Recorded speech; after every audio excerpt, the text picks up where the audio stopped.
ஜெயமோகன் எழுதிய புத்தகம் பனிமனிதன் பாகம் 26. ராமாயணத்தில் வர ராமபித்தாக்கஸ் வானரங்களையா சொல்கிறீங்க டாக்டர் அப்படின்னு சொல்கிறாங்க பாண்டியன். ஆமாம், வானரங்களை தான் கூறுறேன். அவங்க எப்படி இந்த நதிக்கு வந்தாங்க அப்படின்னு சொல்கிறேன். அந்த நதியில் முதல்ல எப்படி தண்ணி வந்தது டாக்டர் அப்படின்னு பாண்டியன் கேட்குறான்.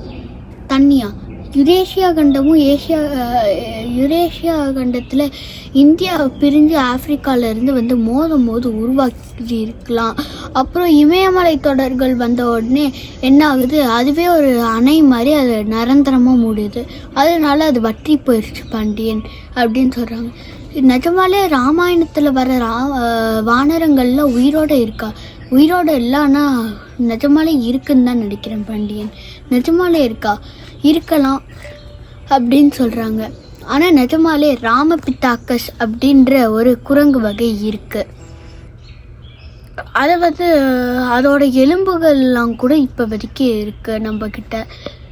அப்புறம் அவங்க நடந்துட்டு போயிட்டே இருக்காங்க. கிம் அவங்களெல்லாம் தடுத்து நிறுத்தின உடனே என்ன கிம், ஏதோ ஒரு விலங்கு உரும்புவது போல் கேட்குது டாக்டர் சத்தம் அப்படின்னு சொல்கிறான். என்ன சத்தம் அப்படின்னு டாக்டர் பார்த்தா ஒரு பனிப்பாலத்து மேலே நின்றுக்கிட்டு இருக்காங்க.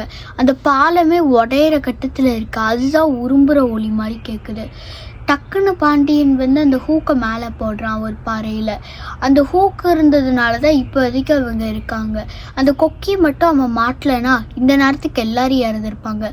பாண்டியன் காலை கிம் டாக்டர் பிடிச்சிக்கிறாரு, டாக்டர் காலை கிம் பிடிச்சிக்கிறான். அதுமாதிரி 3 பேரும் பாண்டியன் மேலே இருக்காங்க. அவன் தான் எல்லாரையும் கொண்டு வரான் மேலே.